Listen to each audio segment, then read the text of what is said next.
Bucharest. I welcome you all to my talk about web application firewall bypassing, an approach for pen testers. My name is Khalil Bijou. I'm a security consultant for a company called Eurosec. We are a consulting company in Germany and do security since 1998. So the first question is, bypassing a WAF, why do we even want to do that? First of all, more and more companies are deploying WAFs in their infrastructure. So the number of WAFs is increasing. And WAFs, from the perspective of a pen tester, make a penetration test, a security assessment more difficult. So attempting to bypass a WAF is a very important aspect of a penetration test and should be in the skill set of every penetration tester. So the goal of this talk is to provide a practical approach for penetration testers on how to bypass a WAF, because ultimately our aim or our goal is to provide accurate results to the customer and tell him you have vulnerabilities in your application and they are exploitable or whether they are not. But before we dive into the bypassing, we first of all have to know a little bit more about web application firewalls. So first of all, in the old days, companies were using firewalls and intrusion detection and prevention systems.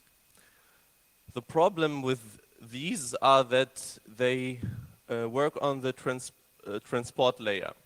So they don't understand application logic very well. One of the problems of firewalls and intrusion prevention systems were that they tend to false positive. So they were blocking requests that aren't malicious at all, or that they didn't even detect a payload. So what we needed was a firewall that understands application logic more or better. So web application firewalls were introduced and they replaced these old-fashioned firewalls and intrusion detection and prevention systems for web applications. So what does a web application firewall do? It provides an additional security layer to infrastructures and checks for malicious traffic, and if it detects malicious traffic, it blocks it. Coming to the functionality of a web application firewall, the first thing is that a request is incoming. So the web application firewall runs the preprocessor. The preprocessor decides whether a request will be further processed by the WAF or whether it will not. So for instance, if the web application firewall sees, this request comes from an internal IP address, it may just skip it and send it to the backend. In the next step, after the preprocessor, the WAF performs normalization functions. So the input may vary from application to application. Sometimes we have Unicode, sometimes we have hex encoded characters. So what we need is a normalization of this input. And after that, the input is validated by the WAF. So the WAF has some rules in it and checks the user input against these rules. And if everything is fine until now, the request will be forwarded to the backend. Yeah, so to understand the normalization functions a little better and their purpose, first of all, normalization functions simplify the writing of rules. So if you have an administrator who wants to define some rules for the WAF, he does not have to know about the different encodings or the different variations of input. So for instance, we have here 4 functions which are used by mod security, which is a very famous web application firewall used in many environments. For instance, we have the compress whitespace function, which converts whitespace characters like a horizontal tab or a vertical tab to normal spaces. Then we have the hex decode function, which also is clear. It decodes a hex encoded string. We have the lowercase function, which converts characters, uppercase characters to lowercase characters. And finally, the last example is the URL decode function, which decodes a URL encoded string.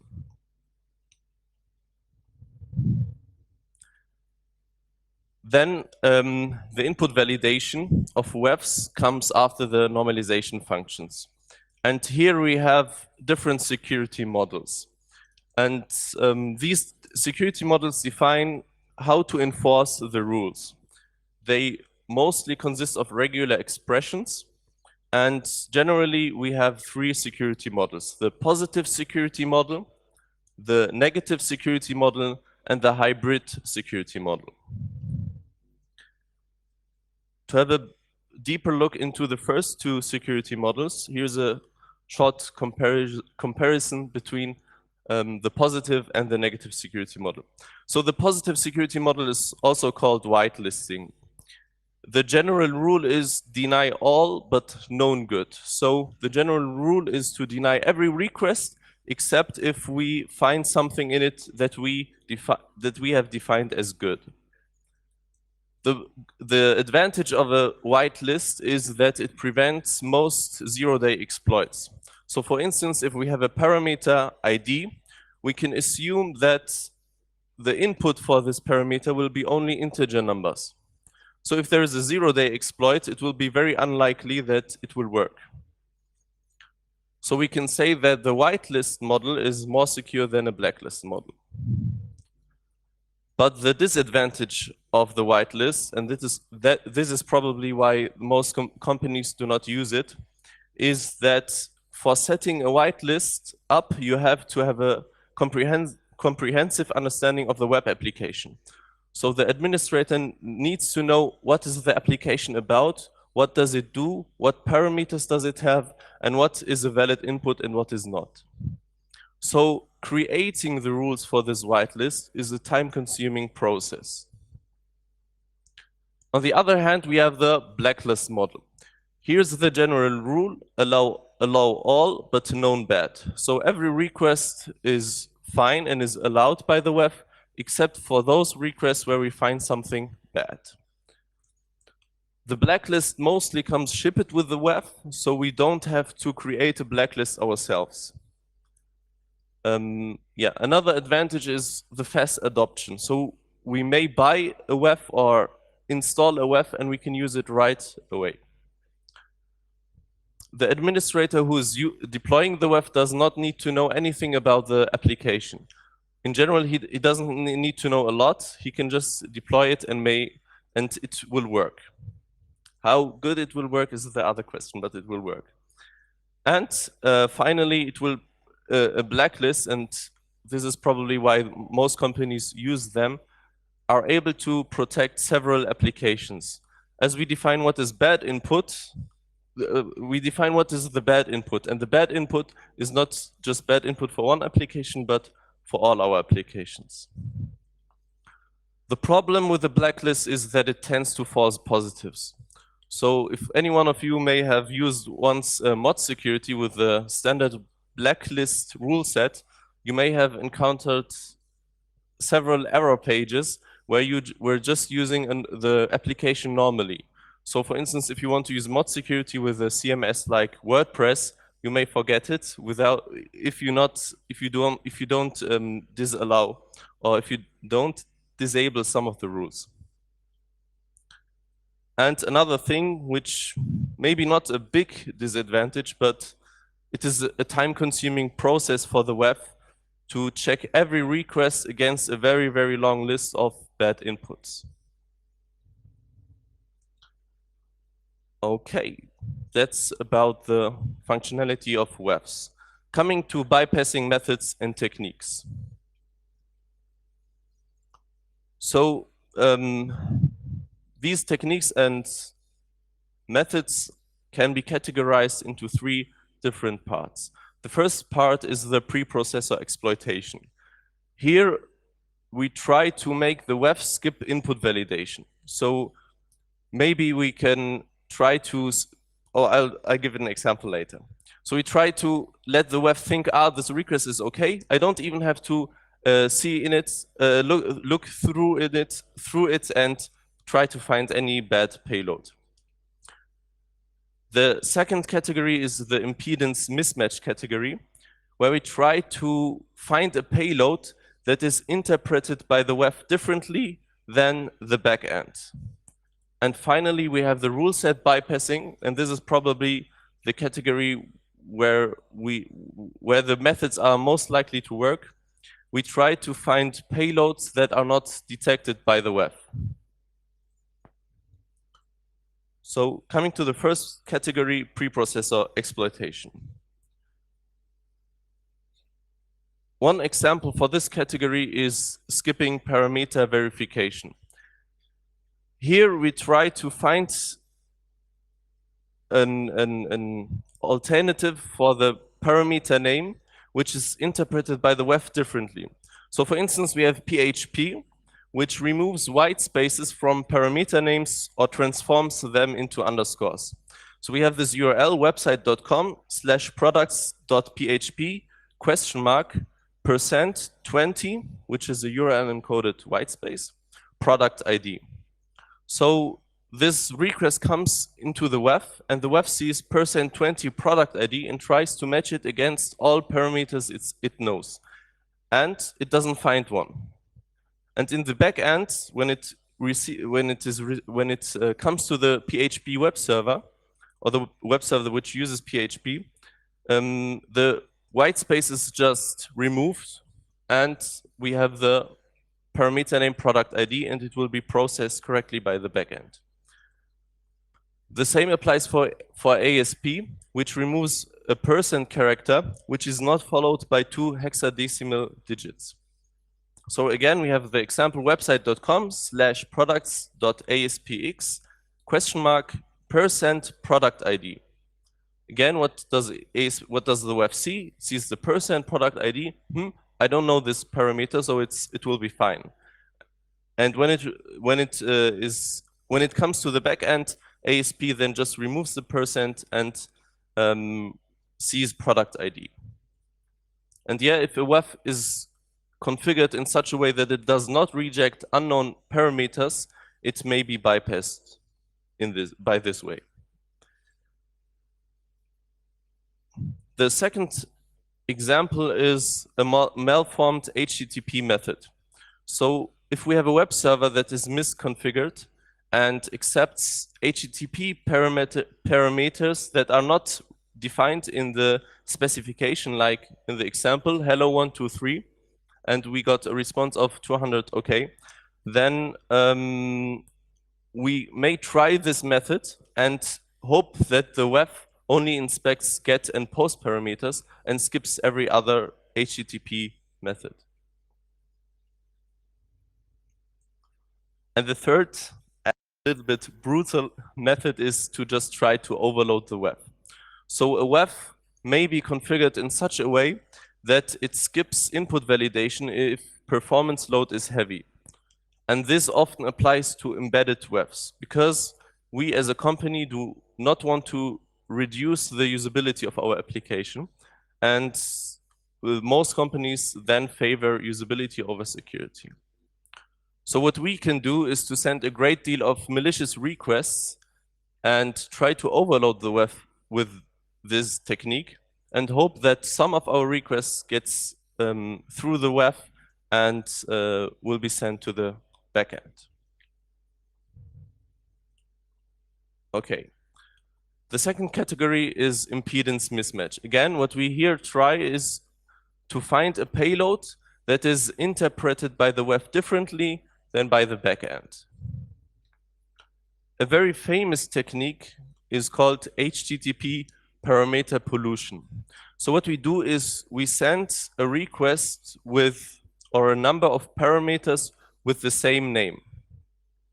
So for instance, we have website.com/product/product ID =1 and product ID =2. So we have the same parameter name with 2 different values. How do different technologies interpret this request? ASP.NET concatenates both values with a comma. So what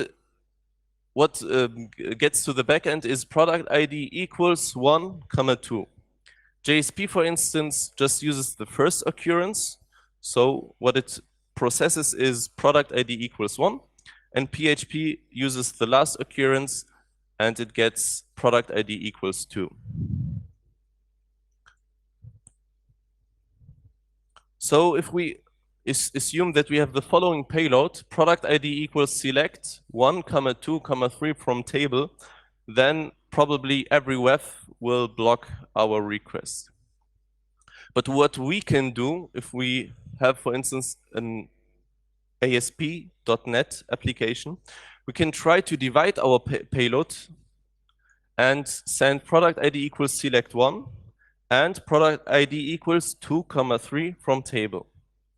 So what the web sees is 2 different parameters, or 2 individual parameters. The first one, select 1, is not malicious, and product ID equals 2, 3 from table, which is also not malicious.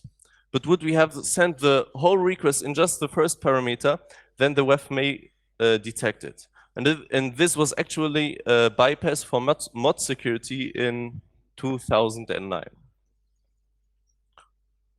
Yeah, and as I explained, ASP.NET sees these 2 values and concatenates both with a comma. So what we get in the end is what we have above. Another technique is WRL encoding. So what we try here is, or what a WEF normally does is it normalizes the URL encoded characters. If the WEF is configured in such a way that it decodes the URL encoded parameter or the URL encoded value only once, then we may find a bypass.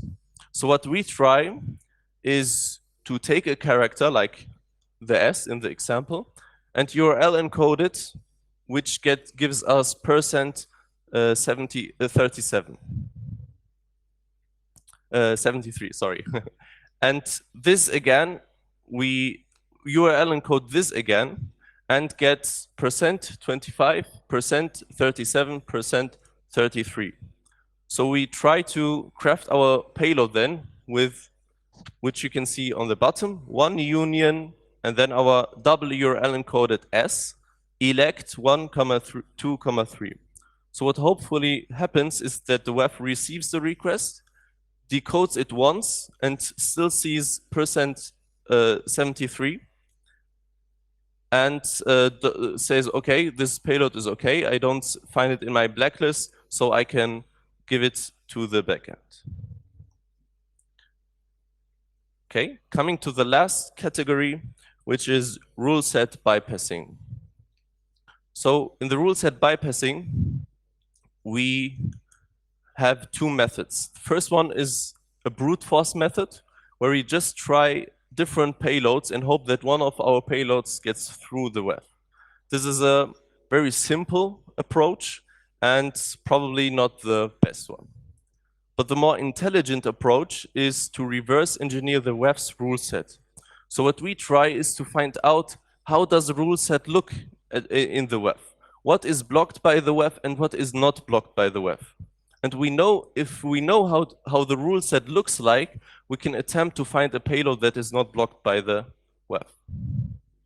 And this is probably the technique that is the most successful of all mentioned ones.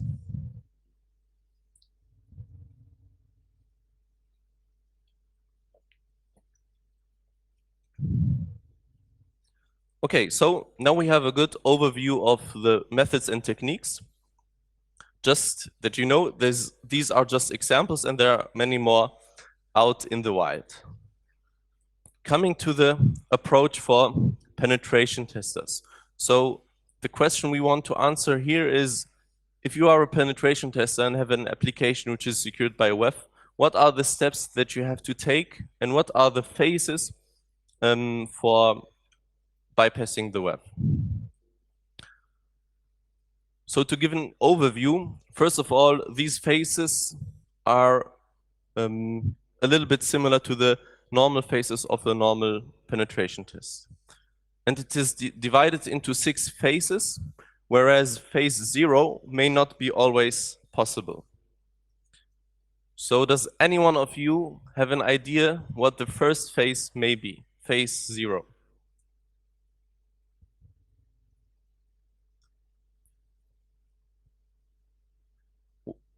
Hmm?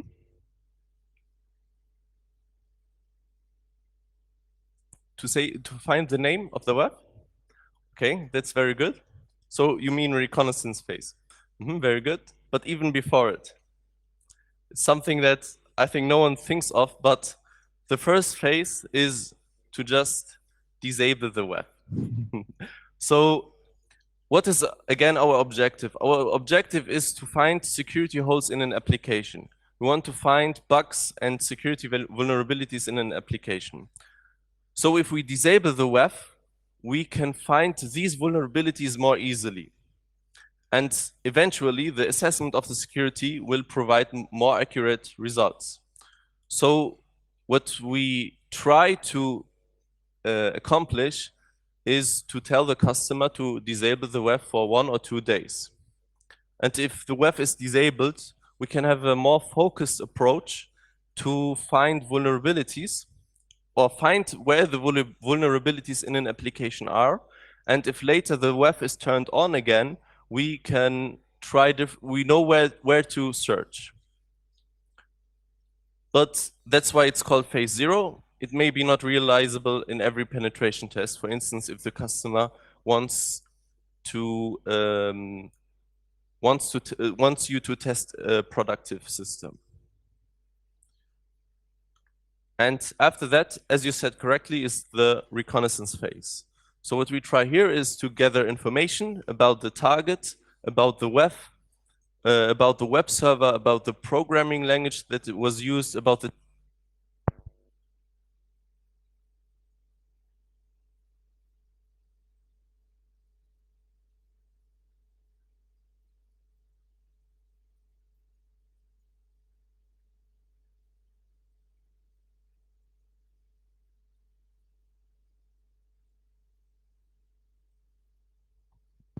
Perfect. Thank you.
Okay.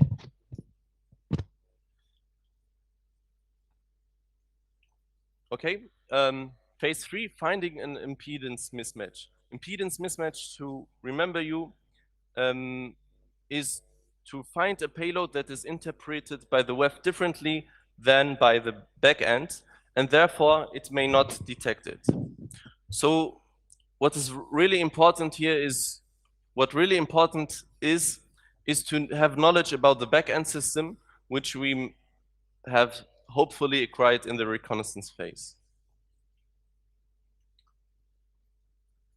In the fourth phase, we try to bypass the rule set. Again, we have the brute force method, where we just brute force our different payloads and hope for a payload to be not detected by the web. And we have the more intelligent method, where we try to reverse engineer the rule set. So what we actually do is to send symbols like a double quote or a smaller sign or a bigger sign, and see, does the web block our request or not. Then we observe whether the string or the character is blocked or not. And in the end, we have a nice list of the rule set of the web. We know which characters are blocked and which are not. Phase 5 would be to find other vulnerabilities. So there are vulnerabilities that cannot be blocked by web at all. For instance, if we have vulnerabilities in the application logic, for instance, a broken authentication mechanism, or a privilege escalation vulnerability, and so on and so forth. So these vulnerabilities cannot be detected by web, and we have to assess the application for such vulnerabilities. And phase number 6 is after the pen test. So now is the phase where we are done with our penetration test, and we have to inform the customer about the vulnerabilities that we have found. So the best advice that you can give your customer is to fix the root cause of a vulnerability. So if you, for instance, have a SQL injection vulnerability in your application, or a cross-site scripting vulnerability, the customer should not just put a rule into the web to block all malicious requests, but should fix the root cause, which is the application itself. For the time being, while the application is getting fixed, the web should be a rule should be added to the web which virtually patches this vulnerability. And sometimes you may use an application from a third party, or you use a very old application where you do not have the ability to change the source code, where you do not have the ability to fix the vulnerability. So you have to apply rules to the web to fix this vulnerability. And what is very important for the customer to understand is that a web may mitigate a vulnerability, but it cannot thoroughly fix it.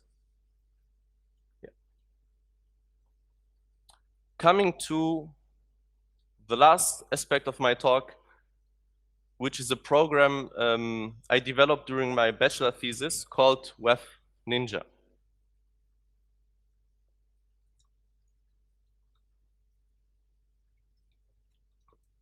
So Web Ninja is a command line interface tool written in Python. And what it does is it automates some of the parts or some of the phases of the approach we have just talked about. It was used already in several penetration tests, and you can now find it on GitHub. It's open source, and yeah, you can find it on the internet. It supports HTTPS connections.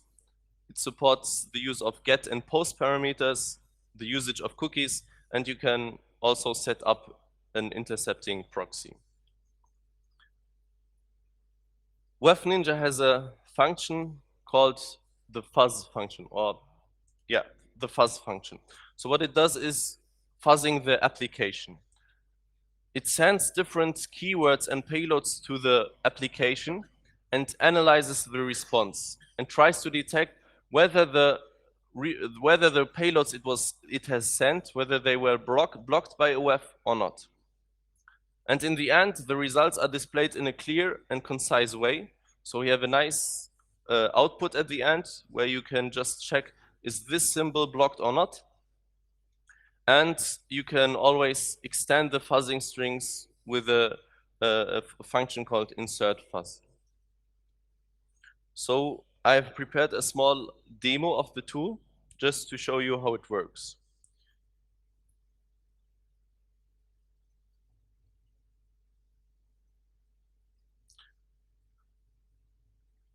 So what we have here is the damn vulnerable web application, which probably the most of you know already.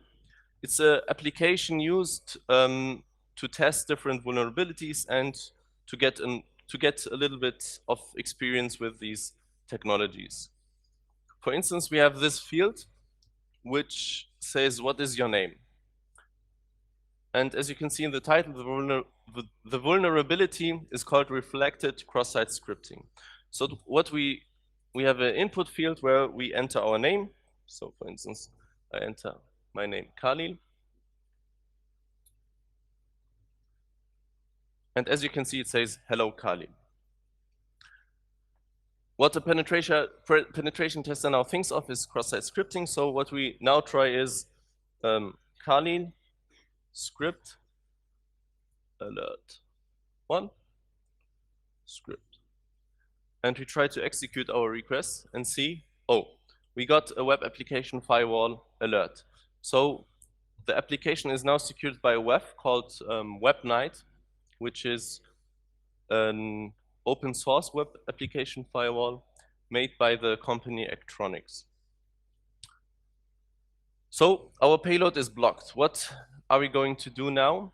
Normally what a penetration tester is going to do, he's going to try different payloads and different variations of his input. So yeah, and this is where the tool WEF Ninja comes into the game. So yeah, what we can first of all do is to start the tool and look at the help file. Whoops. Yeah. Okay, a moment. I'll have to make it a little bit bigger so you can all see.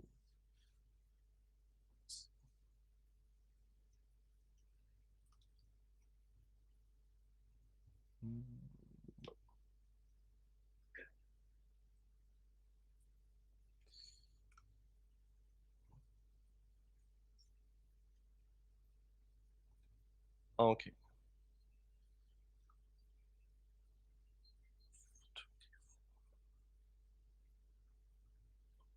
Okay, I think you can now see what it looks like. I'll make it great. Okay, so this is again the help file. So it says WEF Ninja penetration tester's favorite for penetration testing. We have different methods and techniques. We have the fuzz technique, which we just talked about. We have the bypass technique, which is the primitive method of just trying different payloads and hoping that one gets through the web. And then we have other functions where we can insert a fuzzing string or insert a payload string. So we want to use the fuzz function. And this is, sorry, Python web ninja.py. Okay. So as you can see, this is how the comment looks like. Looks more complicated than it is. So the first thing that we need is a URL.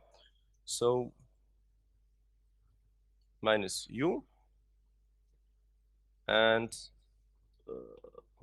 I'll copy the URL from here and paste it in. So we use double quotes. And the parameter where we want to send our fuzzing strings has to be changed. And we have to add the keyword fuzz into it. The next thing that we need is, okay, the next thing that we could provide our post parameters, but as we have a get request, we don't need this here. But what we need is the C parameter for using a cookie. So we have to provide the cookie. This is something I have to copy from here. I also have to look on the big screen to see what you see. Okay, here it is. So show me the cookies. It's again here. And I copy the value of it. Says ID. And there is a second cookie called security, which is the setting for setting the security level of the application. So if you set it to high, the vulnerability should be unexploitable. And this security is, this cookie is a cookie of the damn vulnerable web application. I think that's clear. Okay, so the next thing is the -t parameter, where we have to define whether we want to test for cross-site scripting vulnerability or for SQL injection. So we use -t XSS. Then we have the option to set up a delay, where we can set a delay between each request, because the web application firewall may be configured in such a way that if you send too many requests in a very short time of, in a very short matter of time, that your IP address will be blocked. But we don't need it for our demo. The next parameter is the output file. So we want a nice HTML file where the results are displayed. We can set up a proxy if we want, like burp or something. We can set up a prefix, so there is a string added at the beginning of every fuzzing string, or we can add a postfix where a string is added at the end of every fuzzing string. Okay, so I think we are good to go. We start the application. And what you can see is that we have sent 185, 58, sorry, fuzzing strings to the application, and that the output was saved to results.html. So if we now, how did we call it? Results.html. So we can then open the HTML file. Let's use Firefox, okay. So this is the result that WebNinja produces. At the top you have some information like what was the target and was there a delay or not, and so on and so forth. And on the left side, in the fuzz column, you see which string was actually sent to the application. The HTTP status is often an indicator whether the request was blocked or not. For instance, the web application firewall sends the HTTP status 999 back if a request was blocked. Then we have the content length, which may be also useful if to analyze whether the request was blocked or not, because sometimes the web does not change the HTTP status and just says 200. Expected is also stored in the database of WebNinja, because sometimes you send a payload which is URL encoded, and if it gets reflected by the web server at the end, it does not come URL encoded back. So what the web tries is to get the result, look in the source code for this value, for instance now the smaller tag, and if it finds it, then it also displays it here in the output column. And working is self-explanatory. You have a no for not working and a yes for working. So what we now try to find is the first thing that we tried is the script tag. And as you can see, as also the tool tells us, it is blocked by the web, so we cannot use it. So what we now try is to find another tag. And if we scroll a little bit down,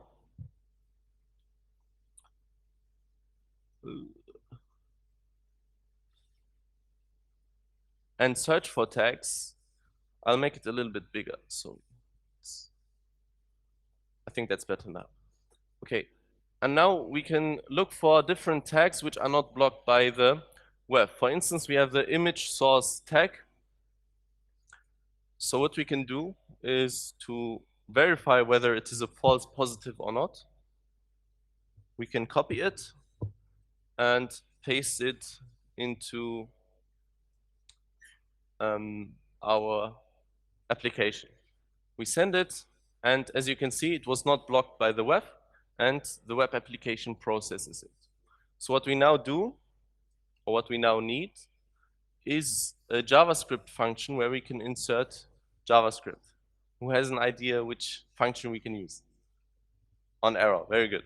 Okay, so we try on error equals, okay, without adding anything more. So we try it, and we get blocked. Bad for us. So what we can do next? Who knows another function? On click. We get blocked. Okay, and this is the game that we are going to play.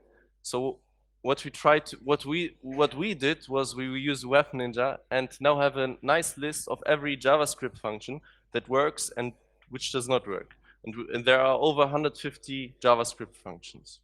And actually, when I assessed this open source web application firewall, there was one function which was not blocked and which was also exploitable. Because sometimes you have like JavaScript functions which only work if you have like media on your application, sounds or something like that. So it's a little bit tricky, but there's a function called onWheel, which is not blocked by the web, as you can see here, and we can just use it. Yeah.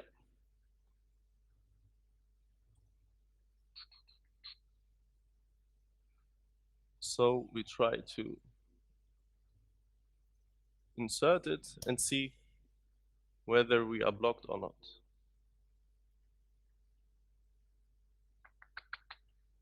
Okay, and as you can see, we were not blocked. Now the last thing that we need is a JavaScript function, like alert or something, and this is also something that we can look up. So we can see, is alert blocked by the web? And the answer is no, it is not blocked, so it's working. So we can also just copy it and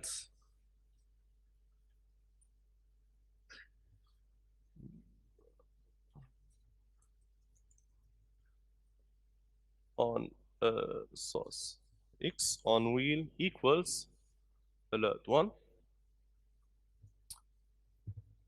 Okay, I think we are good to go. We send the payload, and then what we have to do is to use the mouse wheel. And as you can see, the payload is then processed by the browser. So we have found a bypass for this. Thank you. So we have found a payload that is not blocked by the web, but is requested or processed by the web application. And actually, when I reported this vulnerability, the vendor, he also gave me a small bug bounty. So I was quite happy. And if you also want to try it out, you can just search for WebNight in the internet. And if you find a vulnerability, you also get a little bit of money.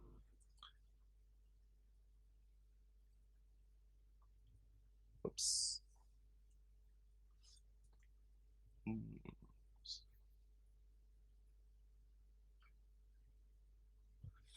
Okay, that's it from my side. I'm happy to hear your questions if you have any. Please. Okay.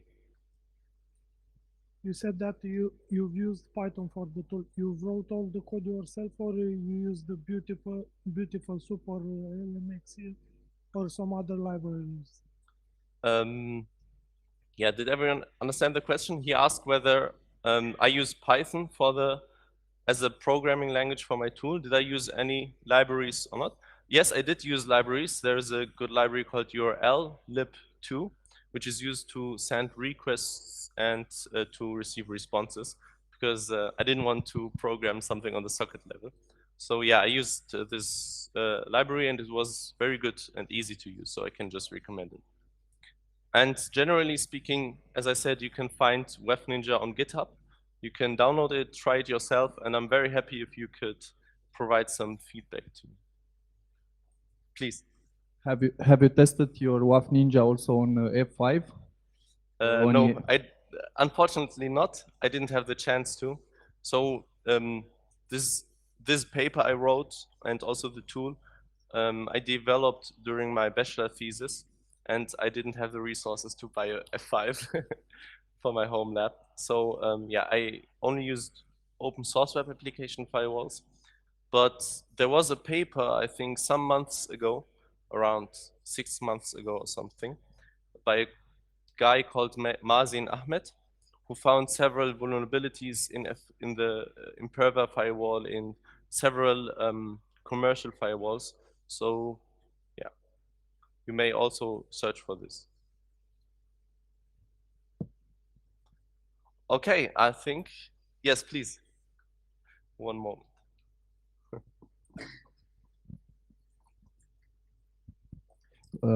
The theory about double URL encoding, did you see it working? That you would evade something?